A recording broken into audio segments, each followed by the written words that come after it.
이르니라. 아멘.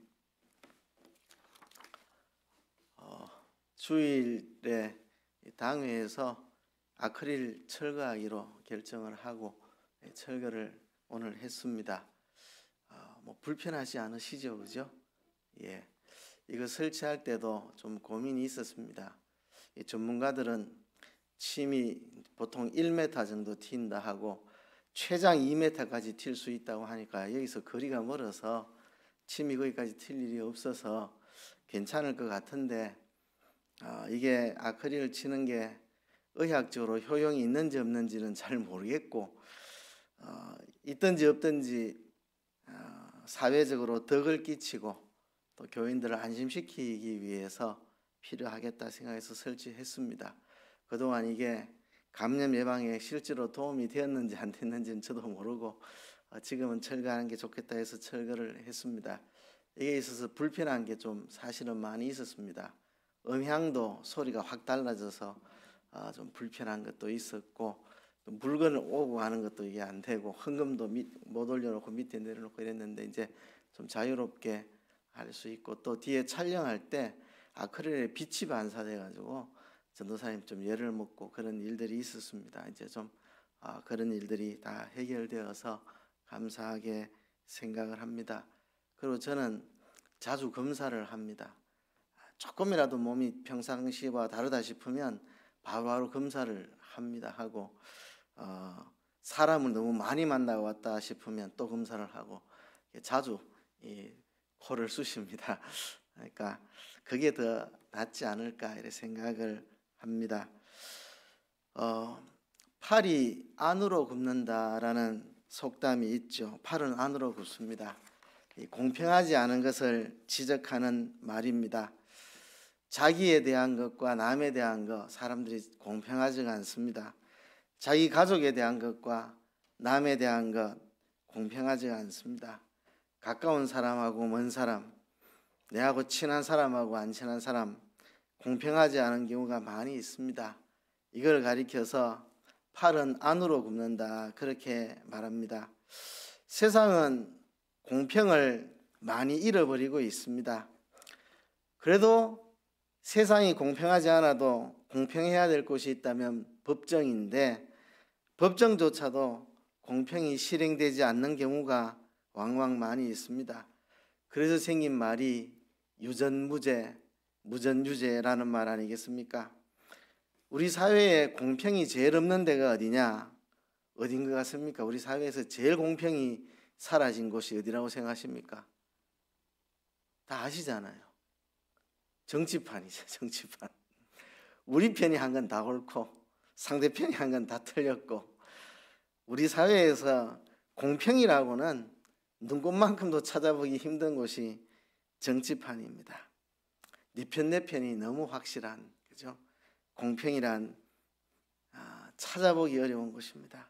그래도 정치판이 그렇게 공평이 없고 법정조차 공평을 잃어도 그래도 최후의 공평을 가지고 있어야 되는 데가 교회인데 교회만은 공평이 있어야 되는데 과연 교회 안에 공평이 잘 시행이 되는가 우리가 스스로 반성을 해봐야 합니다. 우리는 교회 안에서 모든 걸 공평하게 하고 있는가? 또 우리가 그리스도인으로서 세상에 나가서 세상이야 뭐 공평을 잃어버렸든지 말든지 우리 그리스도인들은 공평하게 해야 하는데 우리가 그리스도인으로서 모든 걸 공평하게 하는가? 안 믿는 사람들이 볼 때 야 기독교인 다르다. 남산교회 다니는 아무개 성도 보니까 진짜 모든 게 너무 공평하다. 그렇게 인정받도록 우리가 공평을 추구하고 있는가? 우리가 반성해 볼 문제입니다. 교회 안에 공평이 있는가? 또 우리 그리스도인이 세상 나가서 공평하게 하고 있는가? 저는 어려서부터 사람들로부터 제 성격을 대쪽같다 이런 이야기를 저는 많이 들었습니다. 남들이 볼 때 어른들이 볼 때 얘는 성격이 좀 대쪽같다 이런 이야기를 많이 했습니다. 저는 어릴 때부터 옳고 그른 것에 대해서 민감하고 공평에 대해서 추구하는 성격이었습니다. 예수 믿기 전에도 모든 건 공평하게 해야 된다 이런 생각을 많이 갖고 살던 사람입니다. 그러다가 예수님을 구주로 믿고 보니까 하나님의 말씀인 성경이 공평을 강조하고 있고, 특히 선지자들의 외침이 공평을 강조합니다. 오늘 새벽에 예레미야애가 3장을 읽어봤는데 거기 보니까 너희에게 이렇게 고난을 당하게 하고 시련을 겪게 하는 이게 하나님의 본심이 아니다. 너희들 벌 주고 혼내는 게 하나님 본심이 아니다. 너희가 이렇게 된 것은 너희가 공평이 없고 재판을 굽히고 그렇게 하니까 하나님이 이렇게 재앙을 당하게 하실 수밖에 없었다. 그러니까 선지자들이 외치는 내용 중에 하나는 우상숭배, 그죠? 우상숭배. 또 하나는 공평과 정의가 없다는 겁니다. 인자와 자비, 긍휼, 공의, 공평 이런 게 없다는 겁니다. 돈 있는 사람들은 권력을 이용해 가지고 가난한 사람 등쳐먹고, 가난한 자 거 다 빼앗고, 판결을, 돈을 뇌물을 받고 판결을 굽히고, 그죠? 선지자들은 돈 받고 거짓 예언해주고, 재판관들은 돈 받아 먹고 거짓 판결해주고, 공평과 정의를 다 잃어버린 거, 이게 하나님께서 진노하시고 그들을 벌하신 이유입니다. 크게 말하면 하나는 종교적인 부분, 공평과 정의를 다 잃어버리고 인자와 자비, 긍휼을 다 잃어버린 거. 그래서 성경이 공평을 얼마나 강조하는지 사도들도 외쳤습니다. 예수님도 외쳤고, 사람을 외모로 판단하지 마라, 사람을 외모로 구별하지 말아라. 야고보 사도도 회당에 사람이 오는데 좋은 옷 입고 오면 하고 막 좋은 곳으로 안내하고, 남루한 옷을 입고 오면 본 척도 안 하고, 이렇게 외모로 사람을 판단하지 마라. 사람을 공평하게 대해야 되지, 돈 있는 사람하고 돈 없는 사람, 권력 있는 사람하고 없는 사람, 그렇게 사람을 다르게 대해서 안 된다는 거죠. 우리가 닮아가야 할 하나님의 성품 중에 하나가 공평하신 하나님입니다. 하나님은 공평하신 하나님입니다. 그래서 이제 예수 믿고 나서 또다시 결심했습니다. 내가 공평하게 살아야 되겠다. 난 뭐든지 공평하게 해야 되겠다. 성경이 공평을 강조하고 있고 하나님이 공평하신 분이고, 그래서 예수 믿기 전에도 공평하게 해야 되겠다는 생각이 있긴 있었는데, 이제 예수 믿고 나서 진짜 진짜 제대로 공평하게 살아야 되겠다 이런 마음을 저는 먹었습니다. 그래서 매사에 공평하게 하려고 예를 많이 써봤습니다.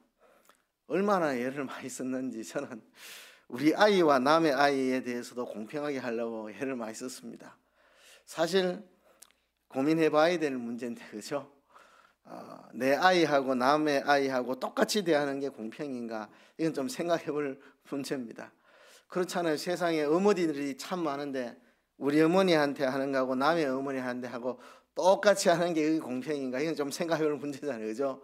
우리 어머니에게 10만 원 드리면 대한민국에 있는 모든 어머니에게 다 10만 원씩 드릴 수 있는 건 아니잖아요. 그죠?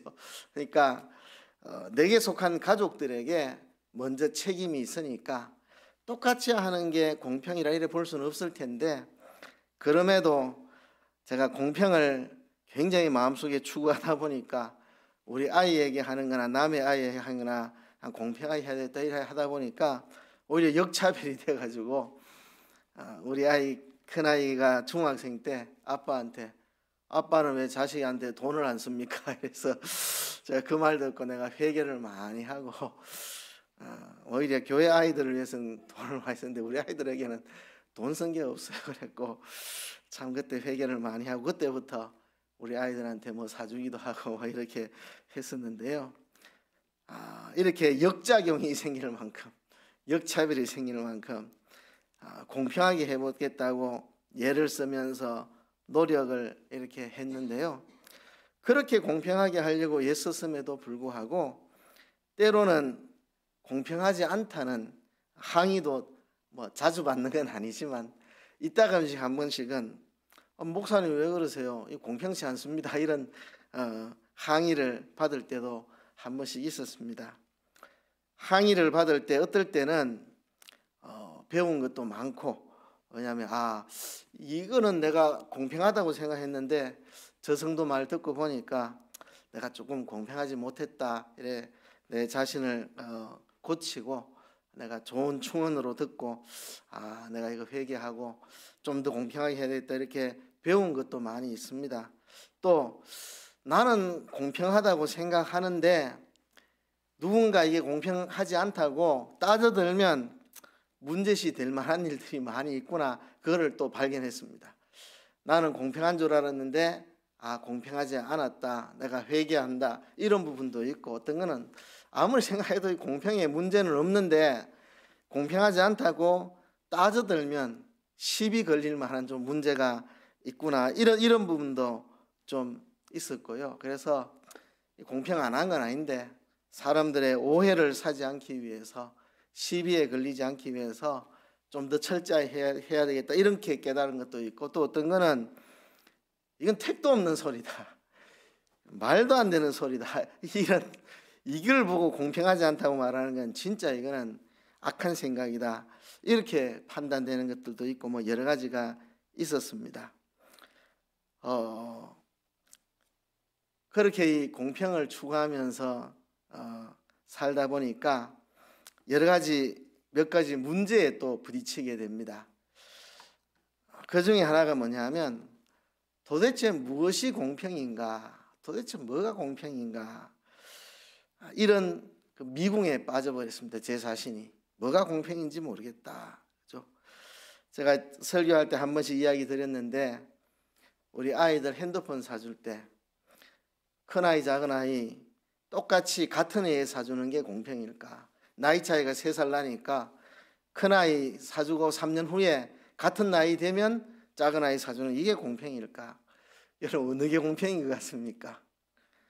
그렇죠? 이렇게 따져 들어가면 공평을 찾을 수가 없습니다. 같은 해에 사주면 공평 같지만 누구는 어려서부터 사주고 누구는 나이 들어 사주고, 그렇다고 같은 나이에 사주면 한 사람은 3년 뒤에 사주고 한 아이는 일찍 사주고, 이래도 공평이 안 되고 저래도 공평이 안 됩니다. 그러니까 이 공평이라는 것을 수치적으로 정량적으로 다 따져들 수 없는 겁니다.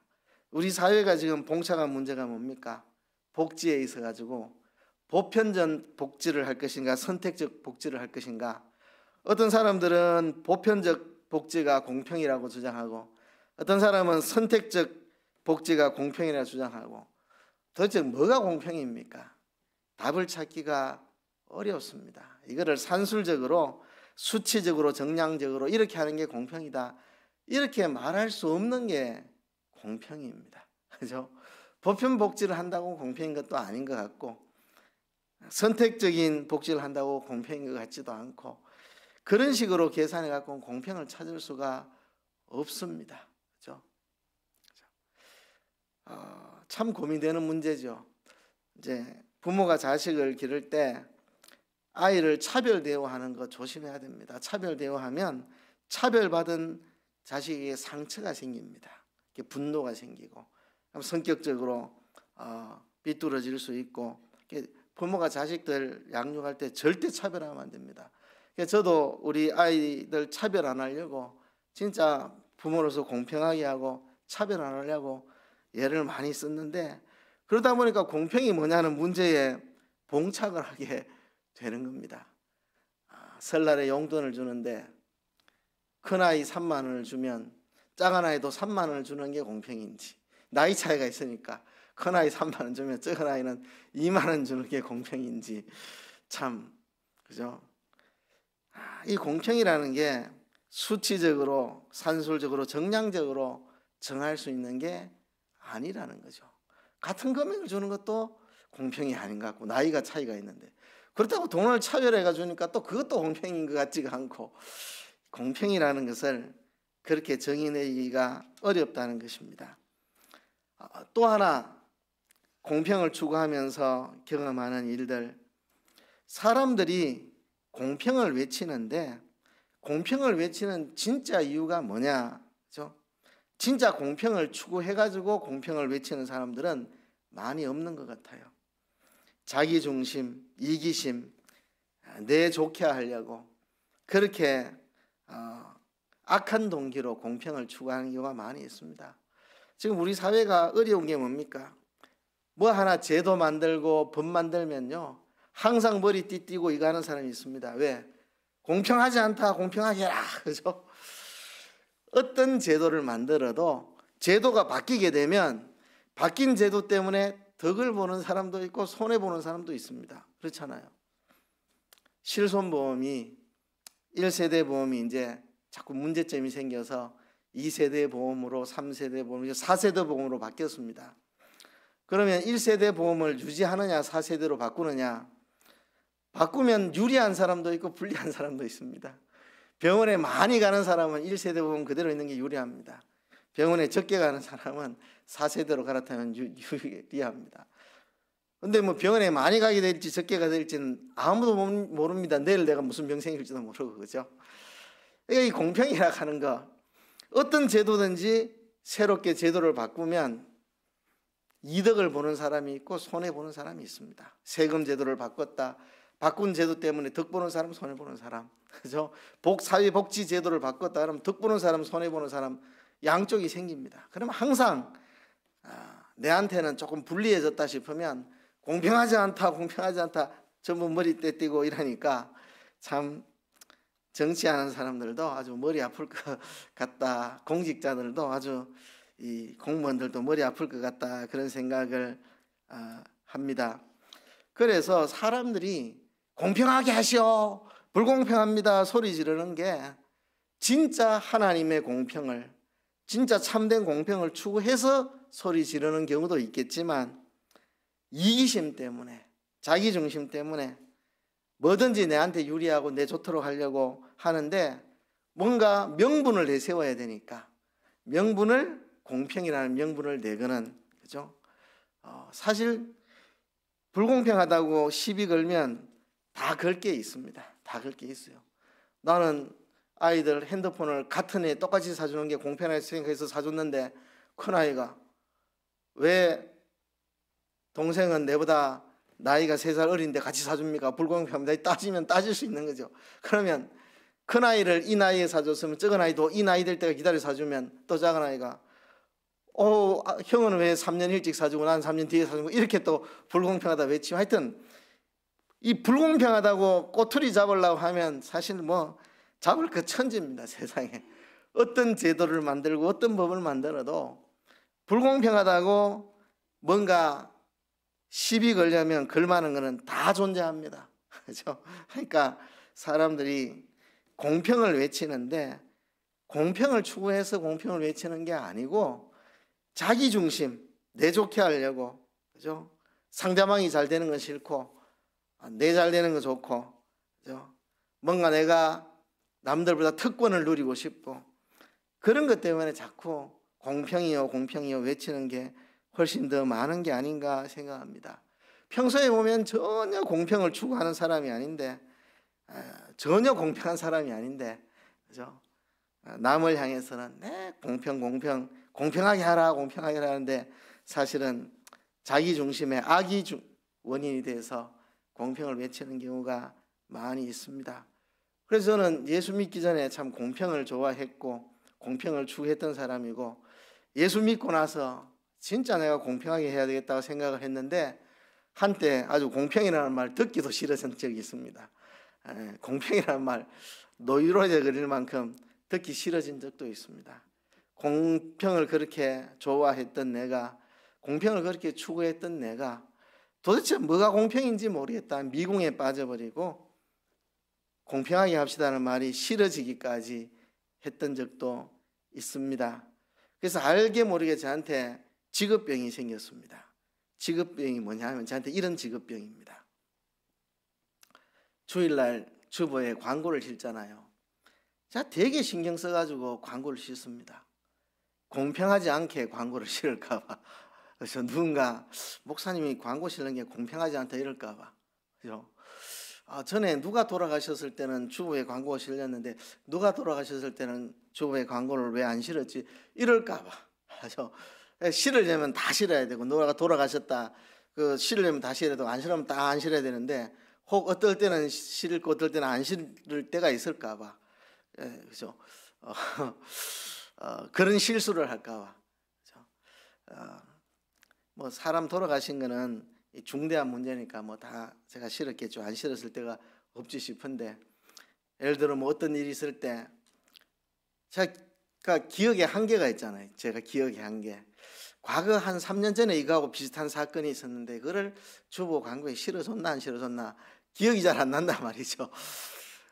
그때 실었는데 이제 빼면은, 목사님 그때 누군 실어주고 나는 안 실어줍니까? 그때 안 실었는데 모르고 지금 실으면, 누군 안 실었는데 나는 전에 안 실었는데 이 사람 왜 실어줍니까? 이럴까 봐 제가 굉장히 신경 씁니다. 주보 광고할 때. 그렇죠? 이 직업병인데, 직업병. 광고할 때도 굉장히 신경 씁니다. 이 공평의 문제에 누군가에게 시비 걸리지 않기 위해서. 일종의 직업병입니다. 주일날 이제 월요일날 우리 아이가 입대했잖아요. 주일날 광고를 해야 되나 말아야 되나 입대한다고. 그래서 똑같이 해야 되니까 생각해 보니까 몇 달 전에 서울에 취직해서 간 우리 여청년 하나가 있었습니다. 그때 주보에는 안 실었고 광고는 해줬습니다. 똑같이 주보에 안 실고 광고는 해주고, 그리고 그때 요 정도로 이야기했으니까 이번에도 똑같은 정도로 그죠? 내용조차도 신경을 씁니다. 구역장 카카오톡에 누가 편찮으시다는 광고 실을 때, 혹 누구는 한 5줄 썼는데 누가 아플 때는 10줄 쓸까봐 그러면 왜 누구는 5줄 쓰고 누구는 10줄 쓰시면 이럴까봐 그런 것까지 내가 신경 씁니다, 여러분. 직업병이죠, 직업병이. 그죠? 제가 웃기는 이야기인데, 어제 우리 기도회 마치고 이 도다리 쑥국을 먹었습니다. 이렇게 먹다가 보니까 어떤 분이 좋아하시는지 이 그릇이 빨리 비워지더라고. 그래서 내가 이거 한국자 떠들이면 좋겠네, 내한테는 이렇게 하고 전 저렇게 하면 이런 시비를 해가지고 공평하게 해야 되겠다는 마음속에 일종의 직업병, 주보 광고 실을 때 제일 신경 쓰는 것 중에 하나가, 혹시나 내가 과거에 안 실었던 광고를 실어가지고 누구는 안 실어주고 이런 소리 들을까, 또 하여튼 그런 것 때문에 제가 굉장히 신경을 씁니다. 왜 이렇게 직업병이 생겼느냐, 뭐 이런 것 때문에 그렇습니다. 옛날 이야기인데, 옛날 이야기, 여기 오기 전에 옛날 이야기인데, 연세 많으신 분이 병원에 입원을 하셔가지고 이제 신방을 갔는데, 이제 연세 많으신 분들이 주로 신방을 같이 따라가셨죠. 근데 이제 병원에 차를 이제 세우니까 아내가 내려가지고 어르신들 부축을 해드려야 되는데, 제일 연세 많고 제일 거동이 힘든 분 한 분을 택해가 부축을 해드렸더니 마치고 나서 대원 전화가 옵니다. 왜 사모님이 누구는 부축해주고 나는 부축 안 해주냐. 그래서 이제 아내한테 일어난 항의가 있다 했더니 아내가, 그럼 내가 어떻게 해야 되냐고. 내가 몸을 2개로 쪼개가지고 반 나눠가 할 수도 없고 부축을 한 사람밖에 못 하는데, 그럼 내가 어떻게 해야 공평의 문제에 시비가 안 걸릴 수 있느냐.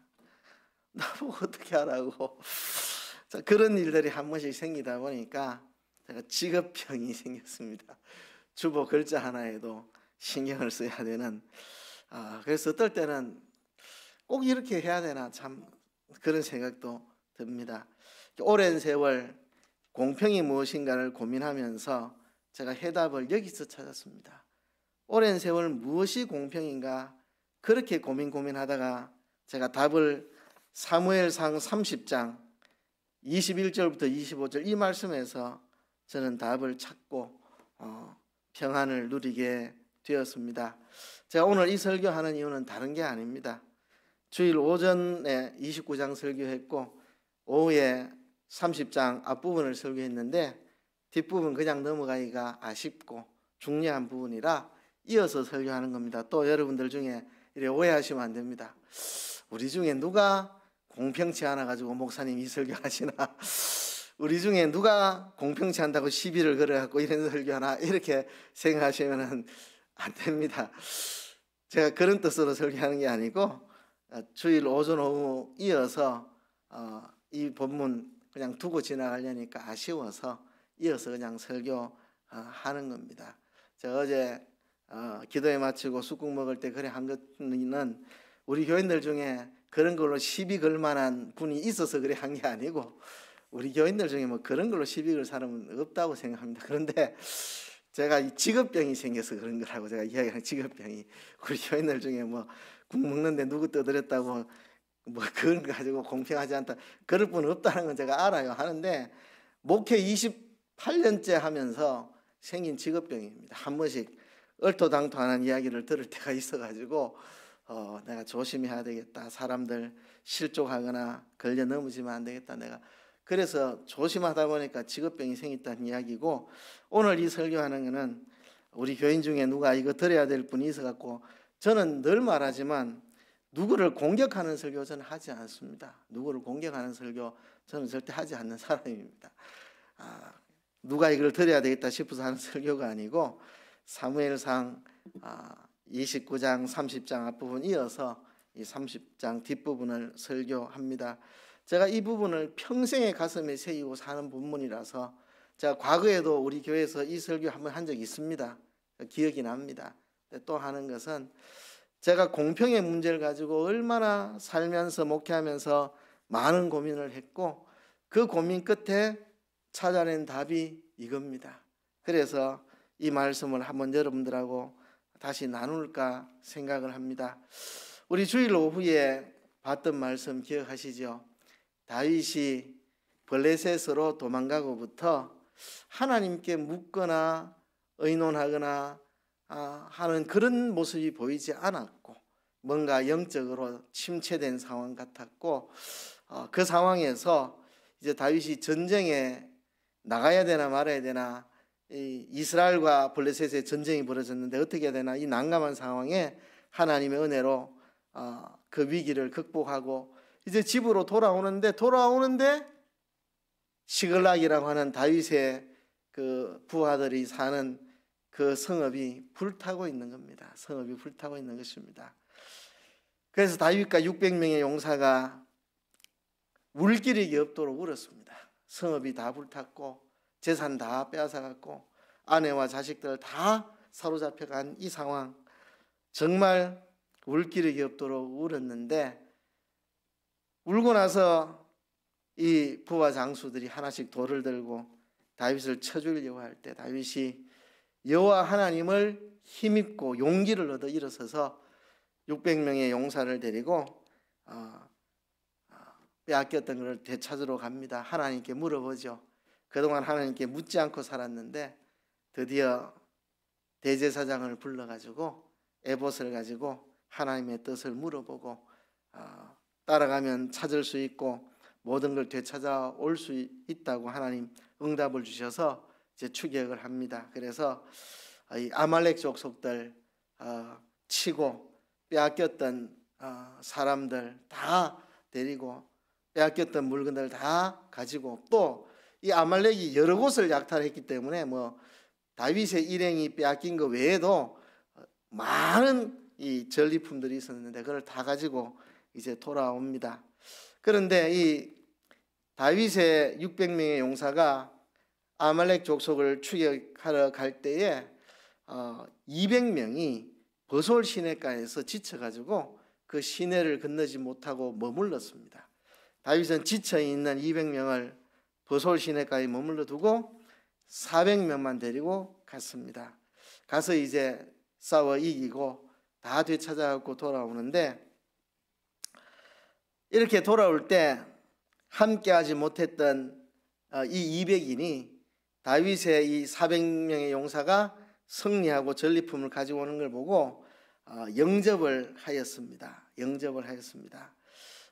이렇게 영접을 하니까 이 400명 중에 악한 자들이 전부 다 그런 게 아니고 400명 전부가 그런 게 아니고 그 중에 악한 자들이 우리와 함께 가지 아니한 사람들하고는 전리품을 나누지 말자, 그들의 처와 자식만 돌려주고 전리품은 나누어 가지지 말자, 우리는 목숨 걸고 싸워가지고 빼앗아 왔는데 저들은 여기에 머물러 있었으니까 저들에겐 주지 말자, 처자만 돌려주자, 이렇게 이야기를 하는 거죠. 이들이 말한 게 공평을 주장한 겁니다.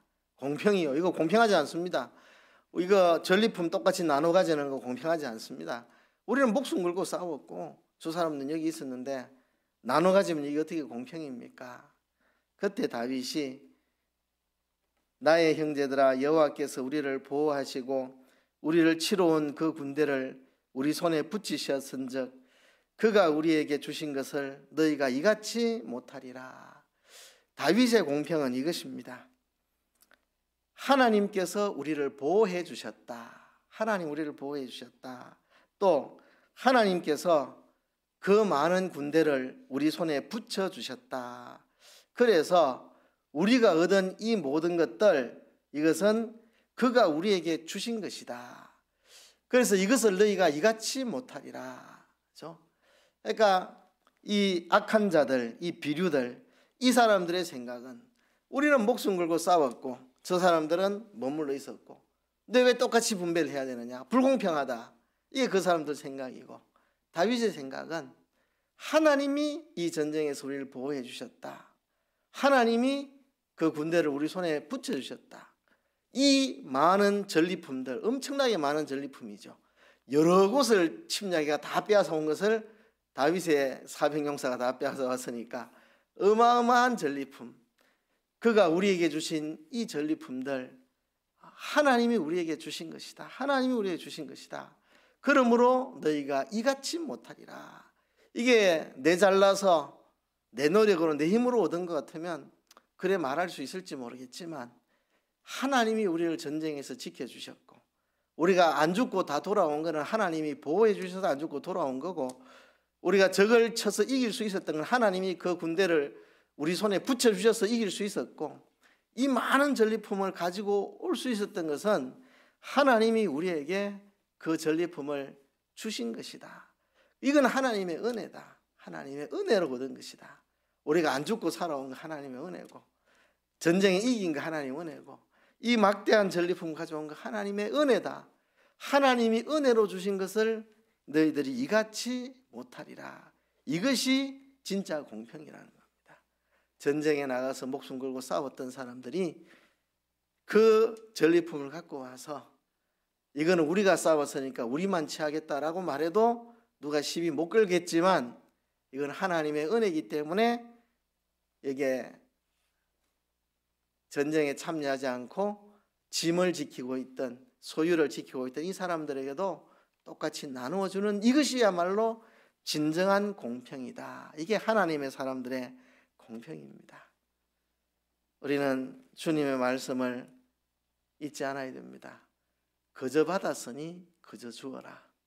너희가 거저 받았으니 거저 주어라. 우리가 거저 받았으니까, 하나님 은혜로 받았으니까 우리는 나누어 가지는 거, 내가 조금 손해보는 거, 이게 공평, 우리의 공평입니다. 명절에 이제 형제들 모이면 이제 형제들 간에 다툼이 생기는 경우가 있죠. 어머니 모시는데 네가 돈을 더 내라, 나는 옛날에 많이 냈다, 네가 더 내라 하고, 나는 맞이도 아닌데 왜 내가 더 냅니까 하고, 막 집집마다 공평의 문제를 가지고, 그죠? 나중에 부모님 돌아가시면 이 아파트 형이 가져갈 거 아닙니까? 그러니까 형이 돈 다 내세요. 우리는 모르겠습니다. 이라고 병원비 형이 다 감당하세요 하고, 뭐가 공평이야를 놓고 이제 찢고 뽑고 싸우는데요. 뭐가 공평일까요? 내가 하나님께 은혜로 받았으니 기꺼이 나눠줄 수 있고 나눠 가질 수 있는, 이게 진짜 참된 공평이 아닐까. 그렇지 않으면 이 공평이라는 것을 수량적으로 수치로 계수할 수가 없습니다. 어떻게 계수합니까? 그죠? 그러면 전쟁에 나간 사람 전쟁에 나가 있는 동안 우리 남아갖고 소유를 지키고 있었는데 그 분깃은 줘야 안 됩니까? 그러면 몇 대 몇으로 나누는 게 합당하냐? 이런 식으로 나가면 이제 끝도 없습니다. 뭐가 공평이냐 이제, 그죠? 어떻게 해도 공평은 안 되고 불만은 쌓이고. 진정한 공평은 내가 하나님께 은혜로 받았으니 나도 은혜로 나누어 주겠다. 이것이 진정한 공평이 아닌가 그렇게 생각을 합니다. 그래서요, 우리가 남에게 뭔가를 할 때는 진짜 공평하려고 예를 써야 됩니다. 저도 예를 씁니다. 남에게 무언가를 내가 해야 될 때는 되도록 공평하게 해야 되죠. 되도록 공평하게. 그죠? 남에게 뭔가 할 때는 되도록 공평하게. 제가 어제 아내한테도 국 펄 때 고기가 한 덩어리씩 반드시 들어가게 해라. 고기 안 들어간 국 생기지 않도록 해라. 저 이야기를 신신당부를 했는데, 남에게 할 때는 공평하게 하려고 예를 써야 됩니다. 그러나 반대의 입장에 있을 때, 그럴 때 불공평합니다, 내 억울합니다 이래 손들기보다는, 그죠? 내가 하나님의 은혜로 받았으니 내가 조금 덜 받고 내가 좀 더 많이 쓰고 그렇게 할 수 있는 마음, 그것이 그리스도의 공평이 돼야 되지 않겠느냐. 내가 남에게 할 때는 진짜 철두철미하게 공평하게 하려고 예를 써야 되죠. 내가 남에게 할 때는 큰아들 작은아들 있으면 공평하게 대하려고 애 써야 되죠. 그죠? 큰아들 칭찬해주면 작은아들도 칭찬해주고, 그죠? 큰아들 격려했으면 작은아들도 격려하고 똑같이 해야 되죠. 내가 남에게 뭔가를 할 때는 공평을 하려고 예를 쓰지만, 반대의 입장일 때 공평하지 않습니다 라고 소리 지르기보다는 하나님이 내게 주신 은혜를 생각하면서 내가 조금 더 손해보고 내가 조금 더 내놓고 이거를 공평으로 여기는, 왜? 나는 하나님 앞에 값없는 은혜를 받았으니까. 그죠? 이 다윗의 정신, 하나님이 우리를 전쟁에서 지켜주셨고, 하나님이 그 군대를 우리 손에 붙여주셔서 이기게 하셨고, 하나님이 이 많은 전리품을 우리에게 얻게 해주셨으니까 이것을 가지고 욕심 차려가지고 이거는 우리만 가지겠다 이렇게 할 수가 없다. 하나님이 은혜로 주신 것이기 때문에. 그래서 오늘 본문은 이렇게 끝이 납니다. 25절에 보면 그날부터 다윗이 이것으로 이스라엘의 율례와 규례를 삼았더니 오늘까지 이르니라. 그러니까 다윗이 이것을 정했고, 그 후로부터는 하여튼 전쟁에 나가면 집에서 가족들 지키고 있었던 사람이나 또 가서 전쟁 물자들 지키고 있었던 사람들이나 진짜 일선에 나가서 싸웠던 사람이나, 그것도 전방에, 그죠? 돌격대로 갔던 사람이나 후방에 있었던 사람이나 다 똑같이 전리품을 나누는데, 그 전리품을 나눌 때 그들의 마음은 이건 하나님이 은혜로 주신 거기 때문에, 은혜로 받은 것이기 때문에 우리는 똑같이 나눈다, 이런 마음으로 이것이 규례가 돼가지고 이들은 항상 전쟁에 나가면 전리품을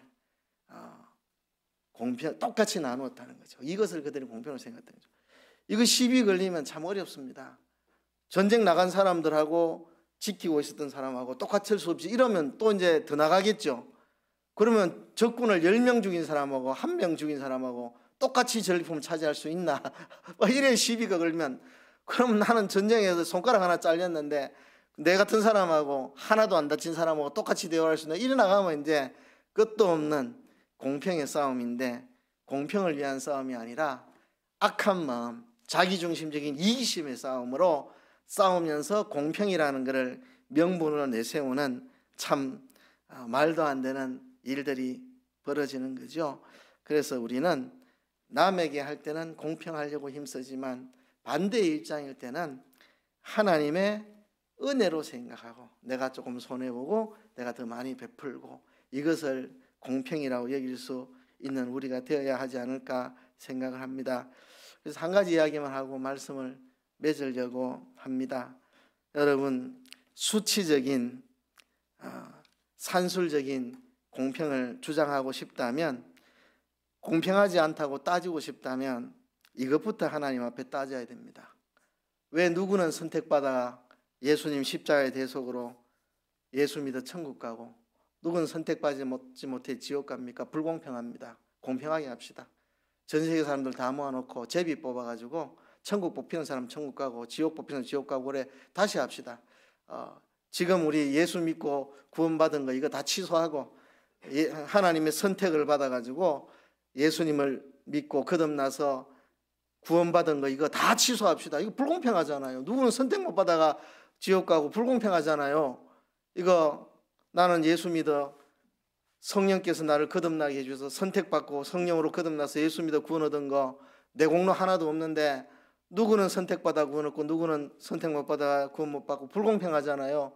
이거 다 무효로 돌립시다. 무효로 돌리고 제비법과 다시 결정합시다. 그래서 지옥 뽑힌 사람 지옥 보내고 이래야 되지 않겠습니까? 그렇죠? 우리가 하나님의 선택을 받아서 하나님의 은혜로 성령으로 거듭나서 예수님을 믿고 하나님의 자녀가 된 우리가 그런 우리가 값없이 구원받은 우리가 뭐가 내한테 조금 안 맞다고 이거는 공평하지 않다. 내가 얼마나 애썼는데 왜 똑같이 나눠가지느냐. 이 교회 공로가 많은 내하고 저 사람하고 똑같이 취급하느냐. 이런 공평을 주장한다는 게 이 말이 되겠습니까? 그럼 이것부터 공평하게 해야죠. 그렇죠? 누구는 선택받고 누구는 왜 선택 못 받았노. 이거 다 무효하고 다시 합시다. 이래 해야 될 거 아니겠습니까? 우린 그렇게 할 수 없는 사람들입니다.